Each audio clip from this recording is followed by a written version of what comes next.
Welcome to Champion Minded, the podcast for those who aim for excellence, not only in the sports arena, but in life. My name is Allistair, author, speaker, mindset and performance coach, and my goal is to help you unleash your unlimited potential and provide you with the tools to achieve greatness.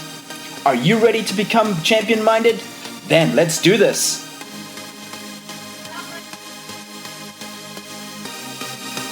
Hey everybody, welcome to the Champion Minded podcast, or welcome back to it. I'm Allistair McCaw, coming to you this week from Belgium. I'm here for 3 days. I've just actually had a fantastic week in Croatia where I was presenting at the Champion Minded seminar there. Obviously under conditions it was a challenge, but we achieved it. Big thanks to Mario Basic, all his team there in Croatia and Zagreb. We had it at his facility, a fantastic facility just outside the city of Zagreb. Big thanks to Ivan, big thanks to Adriano, everybody that helped that day. Marco as well, who's in charge of the IT. He did a great job of getting that online as well, because obviously we had a lot of attendees who couldn't come to Croatia, obviously under the circumstances, the travel restrictions, so on and so forth. We had people on there from Hungary, Romania, Bosnia, Serbia, all these incredible countries that people couldn't make it. We had them online for the 5-hour seminar that was held at, like I said, at the Basic facility in Zagreb. And that's actually what I want to talk about today, is I want to share with you one of those presentations that I gave at the Champion Minded seminar last Saturday, and that is 10 mistakes coaches and trainers make. And believe me, guys, having had 25 years experience, I've made these mistakes. I speak from experience, and obviously I want to share these with you because I want to save you time. I want to save you money. I want to save you all the discomfort that I've had to go through the years of making some major mistakes. So I'm going to share that with you today. Just exactly what I shared with everybody there at the seminar on Saturday. Massive thanks. We did a great job. We had obviously all the precautions in place, face masks, 6 feet apart. The chairs were put 6 feet apart, sanitizer everywhere, obviously social distancing, so on and so forth. So I just want to say it again, massive well done to everybody who helped organize that. We made it happen, and I hope you guys took a lot away from it. Also, before we get into this episode, I just want to express my gratitude. Massive thanks to all of you who have left reviews on iTunes and on YouTube. Believe me, I read them all. Also, for your messages on Twitter, Facebook, Instagram, thank you so much. I love to hear your feedback. Remember also that I have a newsletter now as well. Please sign up for that. Go to allistairmccaw.com. What else? It's just been a crazy last few days since the seminar. So yes, thank you so much. Also for reviews of my books as well on Amazon.com. Guys, I appreciate it so much. Thank you for taking the time to do that. But as I mentioned, let's get into this episode. It's the 10 costly mistakes that trainers and coaches make. And no matter, guys, what industry you may be in, be it in the fitness industry, be it in education, be it in corporate, these apply to leaders. These apply to anyone that's in the business sector. Maybe you're a physiotherapist, whatever it is, you can relate those things. So here we go. The 10 costly mistakes that trainers and coaches make. Number 1, there is no proper contract or agreement drawn up. Now, any of you who've read my first book, The 7 Keys to Being a Great Coach, I talk about the importance of setting your standards. It's chapter 1. It's the very first page, or should I say it's the very first chapter that I get into. And when I speak to trainers, coaches, people in the corporate world, it is all about the standards you set. Other people won't know what's acceptable, what's not acceptable if you don't put your standards up first of all and have a contract.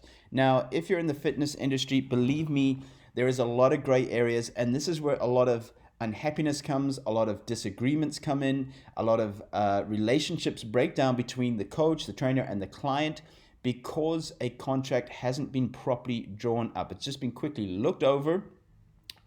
Maybe you verbally agreed on, but you need things on paper. You need things on email, for example, because you have the proof. So, for example, when are your cancellation periods? Are they 24 hours? Are they 12 hours? These things have to be set out. So when I was personal training, so what I would do is 24-hour cancellation was fine. You would not be charged for the session because that would give me enough time to find somebody, for example. If it was within 12 hours, I charged 50% to that client. And if I found somebody else to fill that gap, then that would fall away, that they wouldn't be charged. So I thought it was a very, very fair system. I know a lot of trainers, coaches out there, they get frustrated because clients cancel at the last moment. And, yes, things happen, life happens, a car accident, all these things. You're not going to charge your client for that hour, for example, but there has to be some standards. There has to be a contract drawn up with these things that are very, very clear. What happens with vacation time? What happens with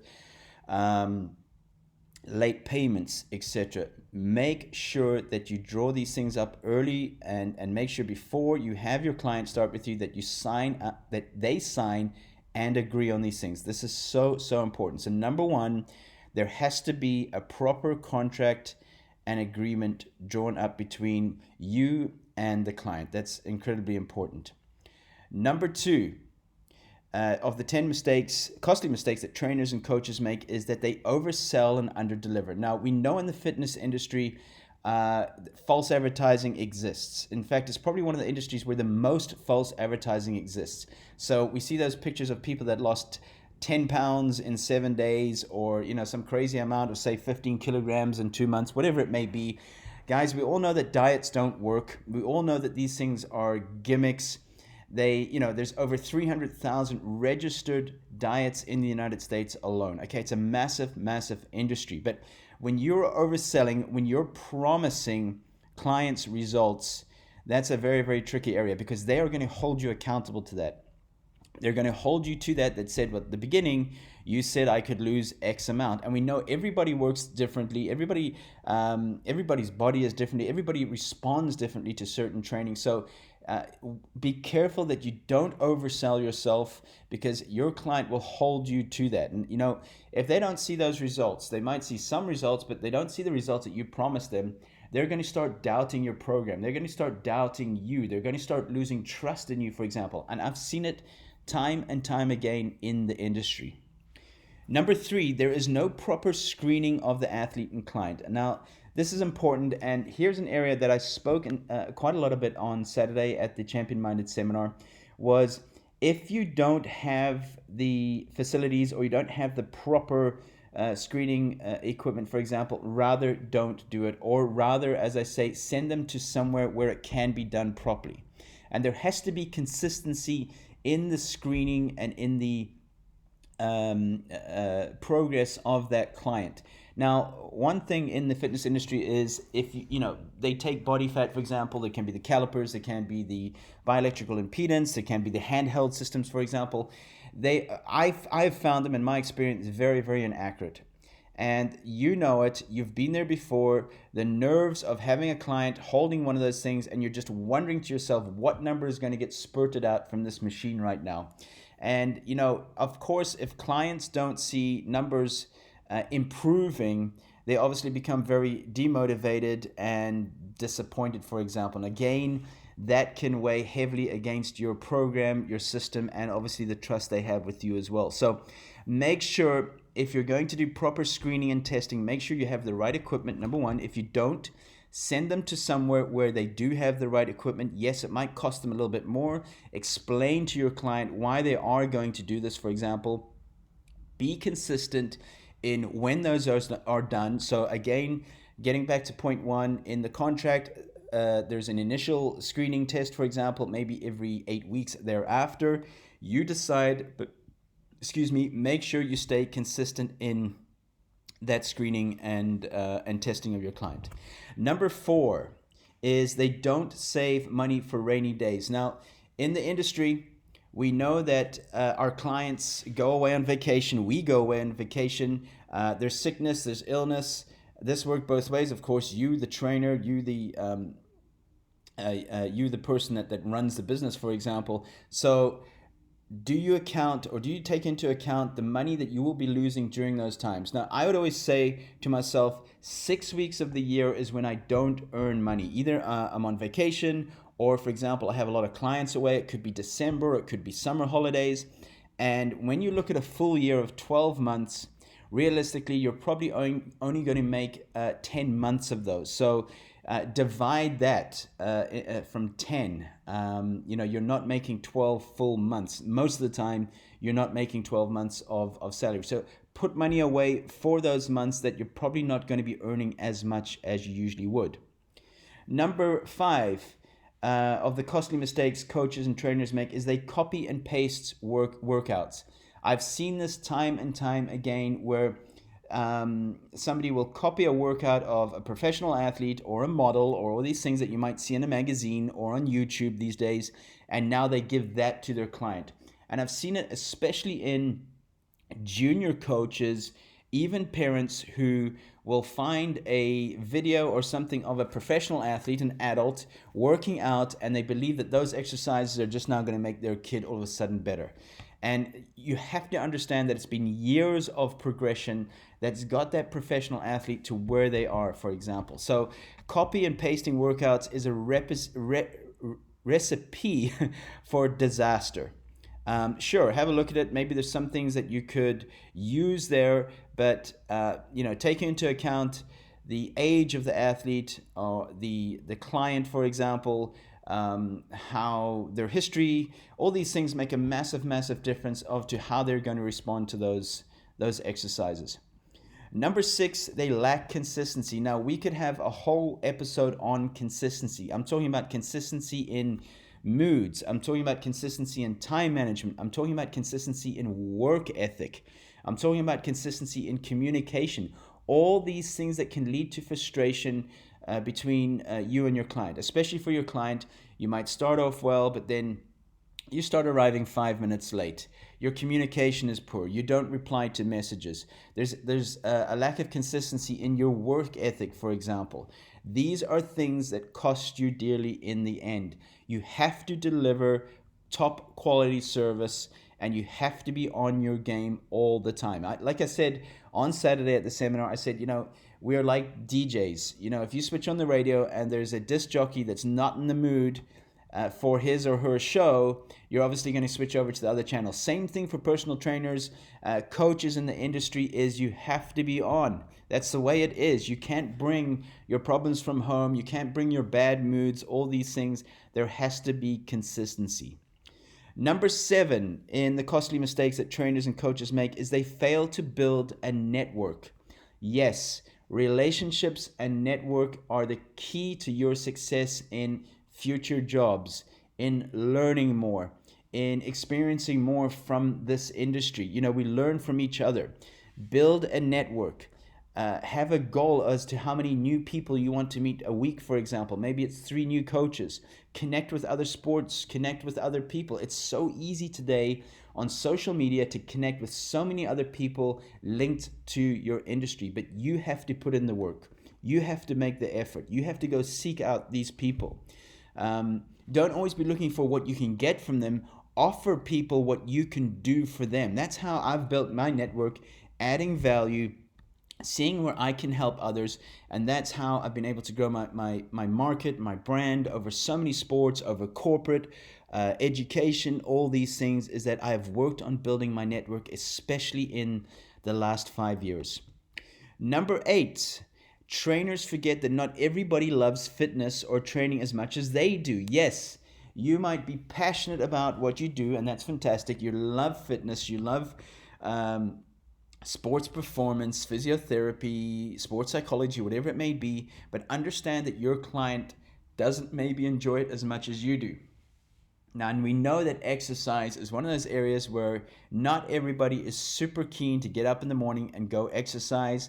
Lack of motivation, maybe their reasons are in the wrong place, for example, but understand that not everybody loves it as much as you do. So you've got to find a way to motivate. You've got to find a way to give them purpose, to encourage them, to set realistic goals as well as another important one that they can achieve that makes them feel good about themselves.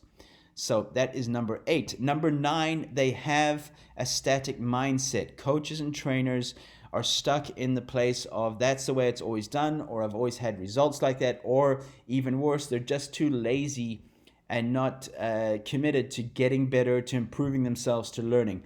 Now, the subtitle of 7 Keys to Being a Great Coach is Become Your Best and They Will Too. Meaning that when you become a better trainer, when you become a better coach, you will make your clients and your customers better. Something I spoke to the audience on Saturday here in, or should I say in Zagreb, Croatia, was when your clients or your customers see that you are investing in yourself, that you're working on yourself, that you're going to seminars, that you're improving your knowledge, they will appreciate that. They will be impressed by that. And it's so important because they know that you're trying to get better to make them better. And here's the thing, guys, you improve your value, all right, of what you can charge when they know that you're getting better.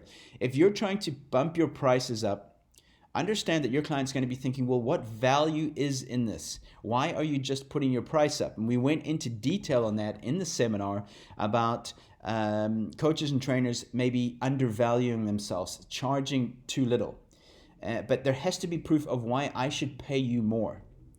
What are you doing to improve yourself? Because if you're not improving yourself, you're not making these efforts, then why are you charging me more? Because I'm not going to get more value from you.